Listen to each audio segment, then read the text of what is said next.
A new beginning. The sun climbed slowly over the desert, spreading light across the broken battlefield. Smoke still curled into the sky from burning vehicles, and the smell of metal and dust lingered in the air. The ranch's fences were shattered, the barn walls scorched, the ground littered with the wreckage of raiders. But inside that ruin, life remained. John Harker stood in the middle of the yard, his shirt torn, his arms bloodied. His breath came heavy, but his eyes were sharp, alive, in a way they hadn't been in years. Around him, the widows gathered, their glowing eyes wide with awe. For a long time, none of them spoke. They only stared at the man who had stood against an army and did not fall. At last, the white-haired widow stepped forward. Her voice trembled, not with fear, but with wonder. "We thought we were finished. We thought the galaxy had no mercy left. But you..." She swallowed hard. "You gave us a second life." John lowered his weapon, sliding the old knife back into its sheath. His voice was rough but steady. "I didn't save you. I saved this place, my land, my silence." The words sounded cold, but the widows knew better. They saw how his hands shook, how his eyes softened when they looked back at him. He was not fighting only for land. He had fought because something inside him refused to let them die. The younger widow with red hair wiped tears from her cheeks. "You were alone. But now you are not." John turned, looking at them carefully. 11 women, scarred and broken, but alive. They stood not as beggars anymore, but as survivors who had found ground strong enough to hold them. His gaze swept across the ruined fences, the burned vehicles, the cratered sand. The ranch was damaged, yes, but it had endured, and so had he. The widows began moving, quietly at first. They dragged wreckage into piles. They tore cloth from raider banners to bind wounds. They carried buckets of water from the well, cleaning the blood from the ground. Without being told, they worked as if the ranch was already theirs. John watched in silence. Slowly, he lowered himself onto the porch steps, his rifle across his lap. For the first time in years, he allowed himself to breathe. The ghosts of war were still there, whispering in his mind, but their voices seemed quieter now. The white-haired widow came to stand beside him. Her violet eyes glowed softly in the morning light. "We owe you our lives," she said. "We have nothing left to give, except ourselves. If you allow it, we will stay. We will build. We will protect this place as you protected us." John stared at her for a long moment. He had lived years believing nothing mattered anymore. That silence was all he had left. But now the silence was broken, and he did not hate it. He gave a small nod. "If you're staying, then you work. You build fences. You care for animals. You keep this place alive. This isn't a palace, it's a ranch. You ready for that?" The widow smiled faintly, the first true smile since she had arrived. "We are ready." The others gathered behind her, their glowing eyes filled with new light. For the first time, they were not widows begging for shelter. They were a family forming from ashes. The desert wind blew through the broken gates, carrying away the smell of smoke. The widow's laughter, soft, uncertain, but real, rose into the morning air. It was a sound John had not heard in years, a sound he thought was lost forever. He leaned back against the porch post, closing his eyes. His body ached, his wounds throbbed, but his heart felt lighter than it had in decades. For the first time, the ranch did not feel like a graveyard of silence. It felt like a home. Far away, the galaxy still burned with wars and betrayal. The council still ruled with iron and fear.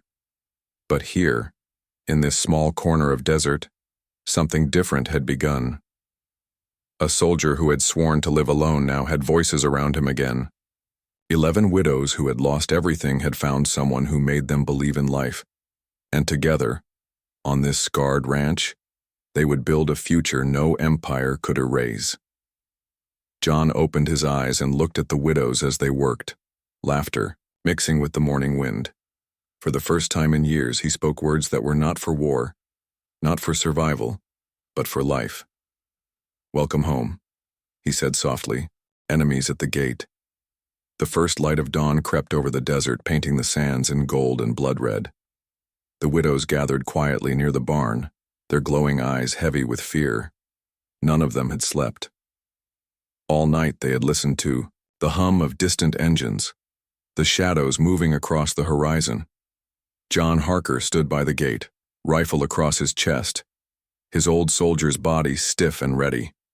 He had faced war before, but this morning felt different. He was not defending a battlefield, he was defending a home, his home. Dust rose in the distance, curling like smoke. The sound of engines grew louder, sharper, angrier. Shapes appeared on the horizon, raider vehicles, black and jagged, crawling across the sand like insects. Behind them, low-flying ships cut through the morning sky. The hunters had arrived. The widows whispered in panic. Some clutched each other's hands. One fell to her knees, muttering prayers in her alien tongue. But John did not move. He watched the dust clouds rise, his jaw tight, his eyes cold.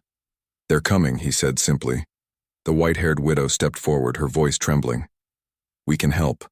We can fight. We are not afraid to die." John shook his head slowly. "I've seen enough widows in my life. You won't add to their number." He walked to the barn, pushing open the heavy doors. The widows gasped as they saw what lay inside. Rows of hidden weapons, shields of steel, crates of explosives, all covered in dust and cloth. Relics of old battles, prepared and waiting. One of the younger widows whispered, You were ready for this all along." John's voice was calm, almost cold. "A soldier never really retires. He just waits for war to knock on his door." He began to move with the precision of habit, setting up barricades, planting explosives at weak points in the sand, positioning rifles along the fences. His hands worked like a machine, each motion practiced, each movement sure. The widows watched in silence, awe replacing fear. This man, who had lived in silence for years, now looked alive again. Not just alive, dangerous. By the time the raiders came closer, the ranch had transformed. Fences became walls. The barn became a bunker. The sand itself had turned into a trap. The raiders stopped just beyond rifle range. Engines roared. Black-armored figures climbed out, weapons gleaming in the morning light. Their leader, a tall brute with skin like stone, raised his arm. His voice boomed across the desert. "Widows, come out. You belong to us now. Give yourselves up, or we burn this ranch to the ground." The widows froze, their glowing eyes filled with terror. The leader's words cut deep, reminders of the cruelty they had fled. But John stepped forward, rifle in hand, his silhouette framed by the rising sun. His voice was low, steady, and merciless. "They don't belong to you. Not anymore. If you want them, you'll have to take them from me." Laughter rolled across the raider line, cruel, sharp, mocking. "You are one man," the brute shouted. "One old man against an army." John lifted his rifle, the barrel gleaming. His voice was iron. "One man is enough." The words struck, harder than bullets. For a moment, even the raiders hesitated. Behind him, the widows stared in awe. They had begged for protection, and now they saw it standing before them, not just a man, but a legend carved in flesh and scars. The raiders roared, engines screamed, and the line began to advance. Vehicles kicked up clouds of sand, weapons glinted in the sun. The ground trembled as the storm of enemies rolled forward. Inside the ranch, the widows huddled together, but none looked away. They knew they were watching something unforgettable. John lowered his rifle, taking aim. His eyes narrowed, his heartbeat slowed. Time stretched into silence. The first battle of the ranch was about to begin, the last stand of a retired soldier. The desert shook as the raiders charged. Engines screamed, weapons glinted, and dust boiled into the sky. To the widows huddled behind the barricades, it looked like the end of the world rushing toward them. But to John Harker, it looked familiar. He had seen this before, armies charging, with laughter on their lips, convinced they would win. and he had beaten them before. He took a slow breath, steadying his rifle. Then he squeezed the trigger. The first shot cracked like thunder. A raider fell from his vehicle, armor pierced clean through. Before the others even reacted, John fired again. Another down. His hands moved with deadly rhythm, each shot precise, each strike final. The raiders roared in anger. Their vehicles sped faster, guns flashing. But as they crossed the sand, the ground erupted. Hidden charges buried by John lit up, flames tearing through tires and metal. Explosions shook the earth, flipping vehicles into fireballs. The widows gasped in shock. They had expected an old man to defend them. Instead, they watched a storm wearing human flesh. The raiders pressed on, screaming curses. John ducked behind the barricade, pulled out an old launcher, and fired. A missile streaked into the sky, slamming into a low-flying ship. The explosion lit the dawn like a second sun. Burning wreckage rained onto the sand. Dust and fire swallowed the battlefield, but John moved through it like a machine. His boots crunched over the sand, his rifle never still. Each shot found its mark. Each step pushed the raiders back. One widow whispered, her voice trembling with awe. "He fights like an army." But John was not untouched. A blast slammed into the barricade, throwing him back. Splinters tore across his arm. His ears rang, but he rose, blood dripping down his sleeve. He spat into the sand, eyes cold. "I'm still here," he growled. The raider leader roared from the front line, his stone-like skin glinting. He swung a massive weapon, shouting to his soldiers, "Kill the human! Burn his land!" John steadied himself. He reached into the barn, pulled out a heavy detonator, and pressed the switch. Boom! The old ranch fences exploded outward. Buried charges turned the ground into a trap. Raiders screamed as fire swallowed their vehicles. Sand turned black with smoke and blood. But still, some pushed through. Raiders leapt the barricades, weapons raised. John met them head-on, his rifle emptied. He drew a pistol. Close shots cracked through the barn, every round precise. When the pistol clicked empty, he pulled a knife from his belt, his old combat blade worn but sharp. Steel clashed. Shouts rang. John fought with brutal speed, every movement born of decades of war. A raider lunged. John drove the knife into his chest. Another swung an axe. John twisted, firing his last round point blank. The widows screamed, then fell silent, as they saw him move. He was not just defending, he was unleashing. The barn filled with smoke and blood. The widows grabbed scraps of wood and metal, trying to help, but John barked at them. "Stay back. I'll finish this." And he did. When the dust settled, raiders lay scattered across the ranch. Vehicles burned in the sand. Smoke rose into the dawn. And John Harker, his body bleeding, his breath heavy, still stood tall.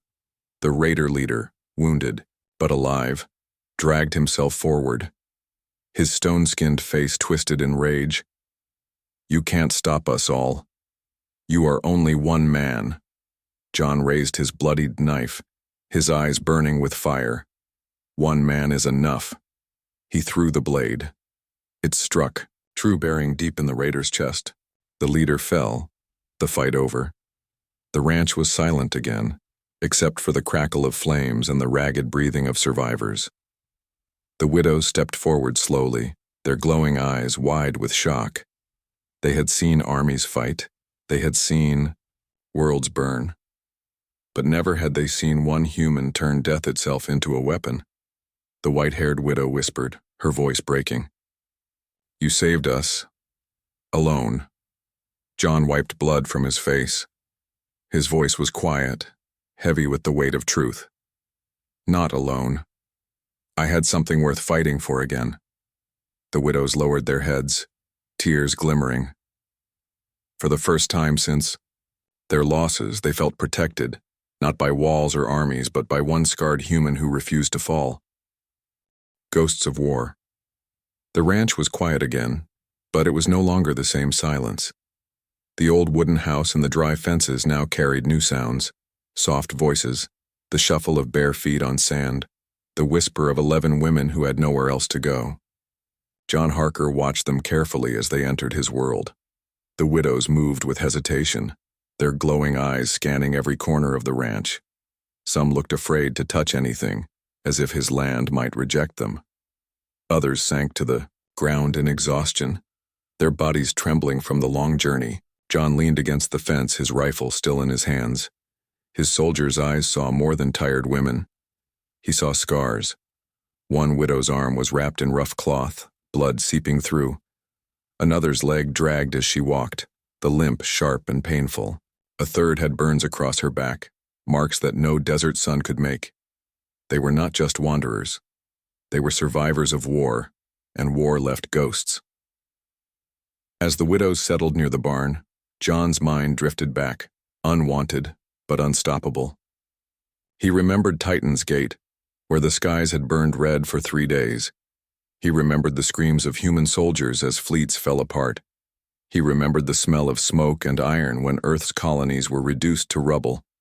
The desert, wind rattled the barn door, and for a moment he could almost hear the thunder of cannons again. He clenched his jaw. The past was a ghost that never left him, and now these women had brought its shadow back to life. One of the widows approached him.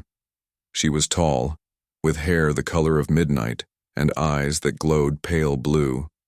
She bowed her head slightly, her voice soft. "We will not stay for free. We can work. We can clean, build, tend the land, whatever you need." John studied her face. He saw strength there, hidden beneath her fear. She reminded him of the soldiers who had fought beside him, refusing to give up even when defeat was certain. "You were soldiers' wives," he said slowly. "You know what it means to lose everything." The widow's eyes flickered with pain. "Yes. We lost our homes. We lost our husbands. We lost our names.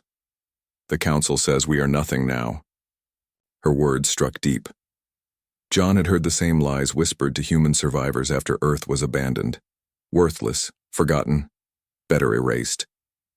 He looked away, his voice low. "The council said the same about us once." The widow tilted her head, curiosity in her glowing eyes. But John did not explain. He never explained. Later that night, John sat by the fire outside his house. The widows huddled nearby, speaking quietly in their strange language, their voices weaving sorrow into the night air. The flames lit their faces, and John saw the truth in every scar, every tired breath. He reached into his coat and pulled out an old metal tag. It was scratched, almost unreadable, but the name Harker was still clear. He had carried it since the war. He turned it in his hand, the metal catching the firelight. Once he had been proud of that name. Once it had meant something. Now it was only a reminder of ghosts. His eyes drifted to the widows. 11 women, broken but unyielding, sitting on his land as if waiting for judgment. He realized they carried the same ghosts. Different wars, different losses, but the same hollow silence inside. One widow, the one with white hair, noticed the tag in his hand. She rose slowly and walked to him. Her voice was soft, but her words were sharp. "You carry the dead with you." John's eyes narrowed. "So do you." For a moment, the two of them stared at each other across the fire. Then she nodded, tears glimmering in her violet eyes. "Yes. Every night. Every dream." The fire cracked, sending sparks into the dark sky. The desert wind howled around them. John knew then that his silence could not hold forever. These women were not just strangers. They were mirrors of his own scars, but mirrors could also bring danger. He stood, his voice hard again. "If you stay here, you bring your enemies with you. They will come. They always come." The widow's voice did not shake. "Then let them. We are already hunted. At least here we have a chance." John turned away, his boots crunching in the sand. The fire burned behind him, casting long shadows across the ranch. Shadows that looked too much like soldiers, too much like ghosts. For the first time in years, John Harker felt war stirring at his door, and deep inside, a part of him he thought was dead began to wake. The first night. The ranch had never known so many voices. For years, only the wind and the creak of old wood filled the air. Now soft whispers drifted from the barn where the alien widows rested. Their glowing eyes flickered in the dim lantern light. Some lay curled together under torn blankets. Others sat awake, staring at the fire as if afraid to close their eyes. John Harker stayed outside, his back against the porch post, rifle across his knees. He did not join them. He watched. He listened. The ranch had always been his fortress, but tonight it felt fragile. Every sound carried further. Every shadow seemed deeper. The desert was quiet. Too quiet. John's eyes narrowed as he scanned the horizon. Years of war had trained him to see what others missed. The desert winds shifted. Dust rose and fell. And then he saw it. Faint lights flickering in the sky, far in the distance. Not stars, not moons. Ships. His grip on the rifle tightened. He stood slowly, his boots crunching on the sand. He walked to the fence and leaned on the wooden rail, staring into the darkness. The lights moved in patterns, searching. Scouts. Whoever had been hunting the widows was close. Behind him, the barn door creaked open. One of the widows stepped out, her long blue hair glowing faintly under the twin moons. She held her arms around herself, shivering in the cold. "You do not sleep," she said softly. John's voice was low. "I don't sleep easy. Not anymore." The widow's eyes followed his gaze to the distant lights. Her breath caught. "They found us." John turned to her, his face hard. "Not yet, but they will." The widow lowered her head, her voice trembling. "We are sorry. We brought death to your door." John looked at her for a long moment. He saw the guilt in her glowing eyes, the weight of blame she carried. He shook his head slowly. "Death has been at my door for years. You only opened it wider." She flinched at his words, but she did not turn away. Inside the barn, the widows stirred restlessly. They felt the tension in the air, the unease in the human's posture. Some whispered prayers in their strange tongue, clutching keepsakes from lost husbands. Others silently wept, afraid the chase had finally ended. John walked to the barn and opened the door. The widows looked up, their glowing eyes reflecting the lantern light. For a moment they were silent, waiting for him to speak. "They're close," John said simply. Gasps rippled through the group. Fear spread quickly, but John's voice cut through it, sharp and steady. "Panic won't save you. Fear won't save you. But walls and guns might." One widow, the white-haired leader, stood tall. Her voice was calm, but her hands trembled. "If you fight for us, we will fight beside you." John shook his head. "You're no soldiers, you've bled enough, let me carry this one." His words were not gentle, but they carried weight. The widows looked at each other, torn between fear and trust. In the end, they nodded. John moved to the barn wall and pulled away a wooden panel. Behind it, hidden for years, was a cache of weapons wrapped in cloth. Rifles, pistols, and even explosives. Relics from wars the galaxy had tried to forget. The widow stared in awe as he unwrapped them, his hands steady, his eyes sharp. "You kept these all this time?" one whispered. John's voice was flat. "A soldier never really retires. He just waits for the next fight." The barn filled with silence again. The widows realized the truth. This man was not only their protector, he was a storm waiting to be unleashed. Outside, the sky glowed faintly as the lights drew closer. Engines hummed in the distance, faint but growing stronger. The desert wind carried the sound, low and menacing. John stood at the gate, rifle ready, his silhouette framed by the twin moons. The widows gathered behind him, their glowing eyes watching with a mix of fear and hope. For years, John had lived alone, surrounded by silence. But tonight, silence had broken. Tonight, his ranch was no longer just his. It was a battlefield waiting to be claimed. The silent ranch, the desert was endless. Sand stretched to the horizon, broken only by jagged rocks and the skeletons of ancient machines left from forgotten wars. In the middle of this wasteland stood a small ranch, wooden fences, a weather-beaten house and a barn that looked older than the man who owned it. That man was John Harker, a retired human soldier. His hair was gray, his face marked with scars, his eyes sharp as steel. Years ago, he had fought in battles across the stars, but now he lived alone, far from anyone. His only company was the wind and the sound of dry wood creaking under the suns.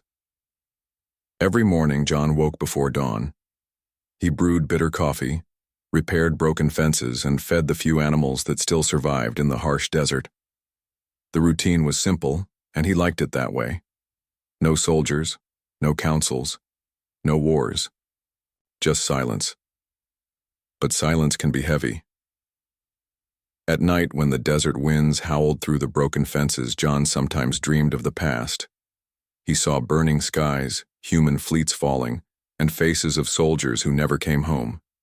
He would wake with sweat on his brow, gripping the old pistol he kept by his bed.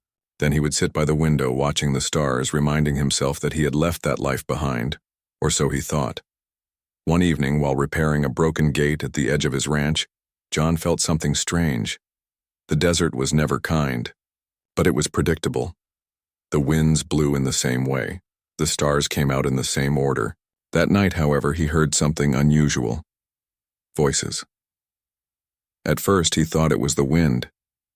But as he leaned on the wooden post, he realized the sound carried words, faint but clear. They were not human words. The tones were sharper, the rhythm strange. His soldier's instincts woke immediately. He reached for the rifle leaning by the fence and crouched low. The voices grew closer, soft, desperate, pleading. Then he saw them. 11 figures moving slowly across the desert, their silhouettes glowing faintly under the twin moons. As they came closer, John's breath caught in his chest. They were not human. Their skin shimmered green and silver under the moonlight. Their hair flowed in strange colors, white, red, blue, and violet. Their eyes glowed faintly, like stars, reflected in water. Alien women. They looked exhausted, their steps weak, their clothes torn as if they had traveled for days without rest. Some leaned on each other, helping the weakest among them. When they reached the gate, they stopped, staring at the human soldier who stood tall and silent, rifle in hand. One of them, with long white hair and piercing violet eyes, stepped forward. Her voice was soft, but carried across the night air. "Human, please, we beg you." John's grip tightened on his rifle. His heart raced. For years he had lived alone, never seeing another soul. Now 11 alien women stood at his gate, their eyes full of desperation. Another spoke, her voice trembling. "We are widows. Our people are gone. Our homes destroyed. We have nowhere to go. Please, give us shelter." John said nothing at first. He studied them with a soldier's eye. Their bodies carried marks of hardship, scars, bruises, signs of hunger. He saw no weapons, only pain. Yet his mind was torn. He remembered the wars, the betrayals, the endless fights where humans had stood alone against the galaxy. Could he trust them? Or was this another trick, another way to drag him back into a fight he had left long ago? The women stood silently, waiting. The desert wind blew dust between them, carrying the scent of old battles buried beneath the sand. Finally, John spoke, his voice low and rough. "You walked a long way to get here." "Why my ranch?" The first widow lowered her head. "Because humans know suffering.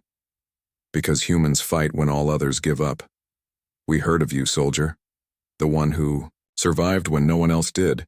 If anyone will hear us, it is you." John felt the old weight in his chest, memories of comrades lost, of earth burning, of silence after battles. Their words struck deep, deeper than he wanted to admit. But his face stayed cold. "I live alone for a reason," he said. "This is not a safe place. Not for me, not for you." The alien women exchanged looks. Their eyes filled with tears that glowed faintly in the moonlight. Then the first widow whispered, "If you send us away, we will die."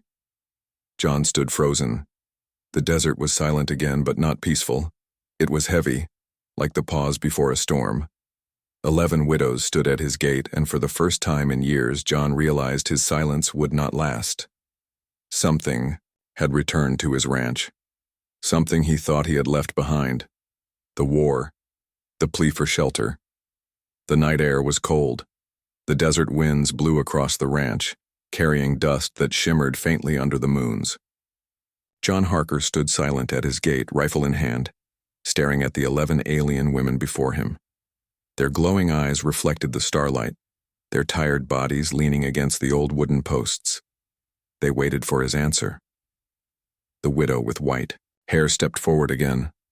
Her voice was calm but heavy with pain. "We lost everything. The war took our homes, our husbands, our tribes. We walked across the desert because there is no other place left. Please, human, give us shelter." John's jaw tightened. He had heard voices like hers before, desperate, broken, full of loss. Memories cut through his mind. Refugees during the war, begging for food, for protection. He had helped some. He had seen others die when help never came. He pushed the memory away and kept his voice steady. "You don't know who I am," he said. The alien's eyes did not leave his. "We do," she whispered. "You are the soldier who lived when others fell. The one who fought at Titan's Gate. The one who never surrendered." John's heart froze. He had not spoken those words in years. How could they know? His battles were buried, his name erased. Yet here, in the desert, 11 strangers spoke of his past as if it were legend. Another widow, her hair bright red, stepped forward. "We heard whispers of you, the man who turned away from the galaxy, the one who built silence around himself. If you turn us away, then silence will claim us too." The words stung. For years, silence had been his shield. Now it was their death sentence. John looked at them more closely. Each woman carried her own scars. One had a twisted arm that never healed. Another limped, dragging her leg across the sand. A third clutched a small piece of jewelry, the only memory of the husband she had lost. They were not soldiers. They were survivors. Still, his instincts whispered caution. He had learned long ago that pity could kill faster than a bullet. He lowered his rifle but did not open the gate. "You say you lost everything. Why come here? There are cities far from this desert, trade posts, colonies. Why walk into a wasteland? To find me?" The widow with violet eyes looked into the distance, her voice trembling. "Because those cities would sell us. The colonies would use us. The council wants us gone. Widows are worthless to them. Our husbands fought against the wrong side. Their deaths marked us as traitors. We cannot return. We cannot beg her." Words cut deeper than John expected. He knew the council. He knew how easily they erased lives, how quickly they decided who mattered and who did not. He had seen them condemn entire worlds with a single vote. And now, 11 women stood as proof of that cruelty. The wind howled, rattling the wooden gate between them. John glanced at the horizon. In the far distance, faint lights moved. Patrols, maybe raiders. Whoever hunted these women was not far behind. He looked back at them. Their faces showed no lies. Only fear. Only hope. For the first time in years, John felt the weight of choice press on his shoulders. He had chosen silence when the war ended. He had chosen solitude. But now silence was no longer his alone. One widow stepped closer, her green skin glowing faintly under the moons. She pressed her hands against the fence. "If you open the gate, we will not be a burden. We will work. We will serve.